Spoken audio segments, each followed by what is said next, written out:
Investigações paranormais, possessões e casas mal assombradas faziam parte do universo de Ed e Lorraine Warren. Eles foram as primeiras pessoas a abrirem um grupo oficial de caça-fantasmas e seus casos ganharam uma grande notoriedade na mídia. As histórias relatadas por eles são sempre cercadas de curiosidade e inspiraram vários filmes como A Invocação do Mal. Você acredita que esses eventos misteriosos realmente aconteceram? Eu sou Ivan Lima e você é meu convidado especial aqui no canal Fatos Desconhecidos. A Invocação do Mal do Mundo Real. E se for verdade? Edward Warren Miney nasceu no ano de 1926, especificamente no dia 7 de setembro. Ele teve uma carreira militar, foi veterano da Marinha na Segunda Guerra Mundial e policial até se dedicar às artes plásticas. Como pintor, ele vendia suas obras em locais turísticos dos Estados Unidos. Sua esposa, Lorraine Rita Warren, nasceu em 31 de janeiro em 1927 e se denominava uma médium e clarividente.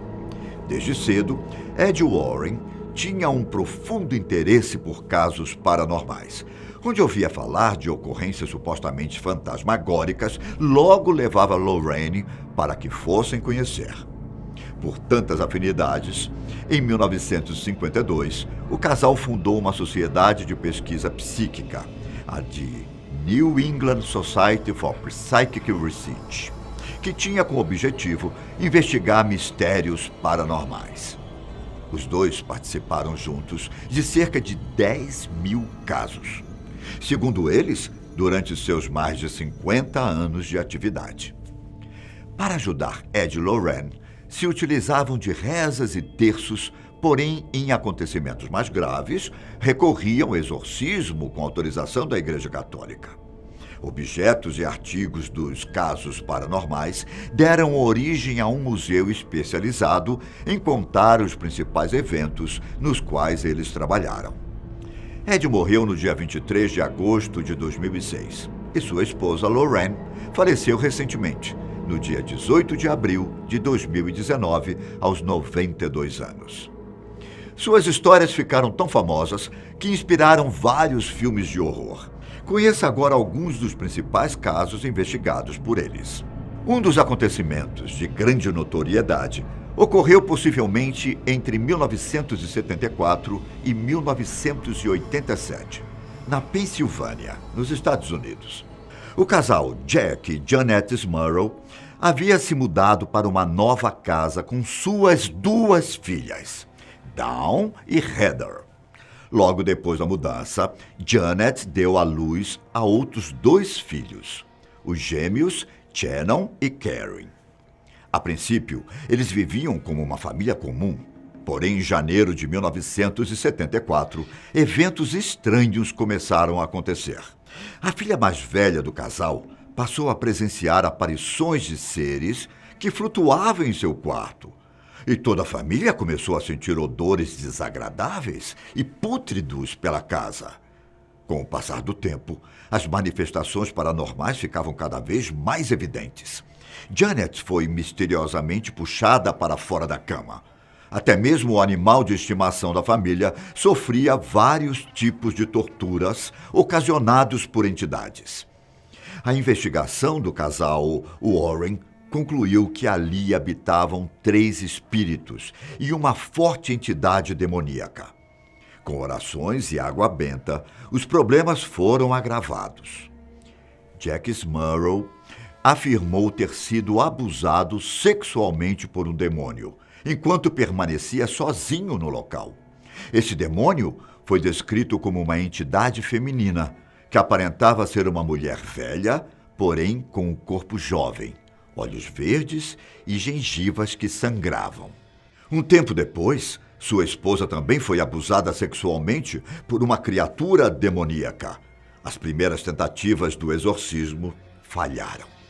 Então um padre, que carregava grande fama como exorcista, chamado Maquina, celebrou uma missa em latim, e o exorcismo foi feito. Porém, nada parecia dar fim naquele pesadelo.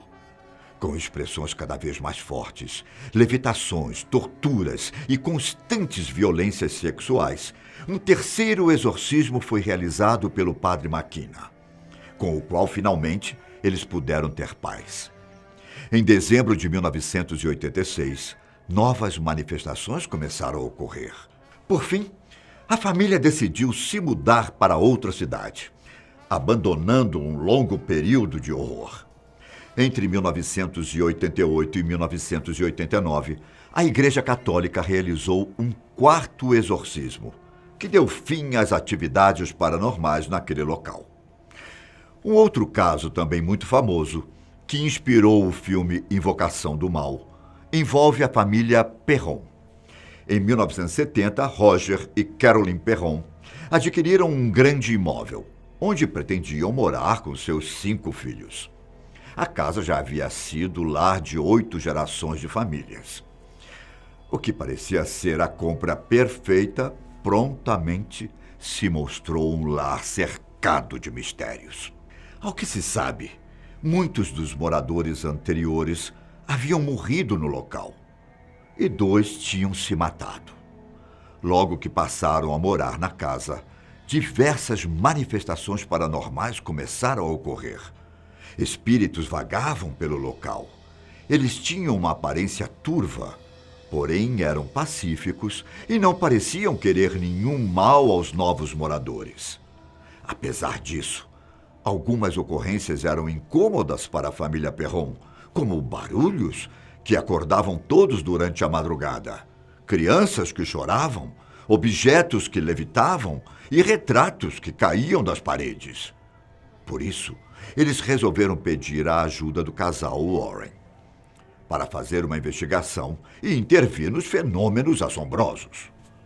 Durante a sessão, eles descobriram o fantasma de Bathsheba, uma bruxa que se acredita ter vivido lá, no final do século XIX, e que morreu enforcada em uma árvore, amaldiçoando todos aqueles que, porventura, passassem pelo local.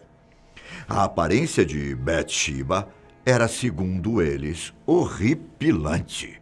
Diziam que seu rosto lembrava uma colmeia desidratada, cheia de teias de aranha, com vermes que rastejavam em seu corpo. Sua cabeça estava sempre inclinada para um lado, como se o pescoço estivesse quebrado. Ela impregnava o local com um mau cheiro e promovia várias ações contra a família, causando alucinações e torturas com os piores medos de cada um. Apesar de todos os esforços de Ed e Lorraine Warren, as manifestações foram ficando cada vez piores. A casa foi declarada pela Igreja Católica como um local impossível de ser purificado. Esse caso nunca teve uma solução. A família Perron morou lá por cerca de 10 anos, devido à falta de dinheiro. Apenas em 1980, com uma situação financeira mais estável, eles se mudaram para a Geórgia. O terceiro caso inspirou o filme Annabelle e foi protagonizado pelas amigas Donna e Angie. A Annabelle da vida real é uma boneca de pano, com cabelos vermelhos de lã, que recebeu o nome de Raggedy Ann. Ela foi idealizada pelo escritor Johnny Gruelle e ganhou vida em 1915, com uma coleção infantil escrita e ilustrada para crianças. A boneca foi criada por ele para sua filha, Marcella, que morreu jovem, com apenas 13 anos. Anos mais tarde, em 1970, a mãe de Donna comprou uma boneca, Raggedy Ann, para sua filha de aniversário. Donna, na época, estudava enfermagem e dividia um apartamento com sua colega Angie. Ela adorou o presente e colocou sua boneca como item decorativo no quarto. Com o tempo, as duas garotas começaram a observar que a boneca se movia. Donna e Angie saíam de casa e, quando voltavam, a Raggedy Ann estava em outro cômodo. Às vezes, era encontrada em posições diferentes, com os braços ou as pernas cruzadas. Posteriormente, a boneca não só se mexia, como pequenos bilhetes passaram a ser encontrados com ela. As mensagens diziam: "Me ajude." Certo dia, ao pegar a boneca, Dona percebeu que ela respingava sangue em seu peito e vestido. Assim, elas procuraram a ajuda de um médium. Na sessão paranormal, foi descoberto que o espírito de Annabelle Higgins, uma criança de 7 anos, que havia sido morta no local onde elas moravam, estava se hospedando na boneca. O fantasma de Annabelle disse que se sentia querida pelas meninas, e então as duas resolveram, surpreendentemente, continuar com ela. Um amigo que comumente frequentava o apartamento de Dona começou a ter pesadelos recorrentes com a boneca. Um certo dia, ao entrar no apartamento, ele ouviu sons estranhos vindos da sala. Quando entrou, viu que não tinha ninguém, apenas a boneca caída no chão. Ao se aproximar, alguém o agarrou e deixou sua camisa manchada de sangue e marcas de garras em seu peito, como queimaduras. Depois da terrível experiência, Dona resolveu pedir ajuda a um padre. O padre Regan entrou em contato com o sacerdote Cook, que imediatamente contatou os Warren para investigar os fenômenos paranormais. Segundo o casal Warren, espíritos não podem possuir objetos inanimados, apenas pessoas. Eles entenderam então que o fantasma de Annabelle manipulou a boneca para criar ilusões, mas queria, na verdade, possuir uma das jovens. A entidade estava explorando as vulnerabilidades emocionais das moradoras, e o próximo passo seria a possessão de uma delas.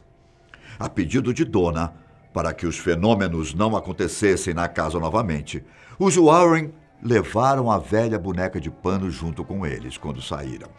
O padre Cook realizou um ritual exorcista no apartamento.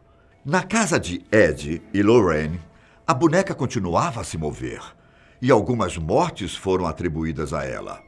Por isso, os Warren construíram uma caixa especial para Annabelle, que atualmente faz parte do acervo do Museu do Casal, a mais antiga coleção de objetos sobrenaturais que existe no mundo. Além dessas histórias, Ed e Lorraine Warren investigaram muitos outros casos paranormais e que até hoje geram interesse e curiosidade de vários fãs. E você? Acredita que essas casas realmente foram assombradas por espíritos malignos? Espero que você tenha gostado desse vídeo. Não esqueça de deixar o seu like e, se você ainda não se inscreveu, se inscreva agora em nosso canal. Te vejo em breve. Um abraço e tchau.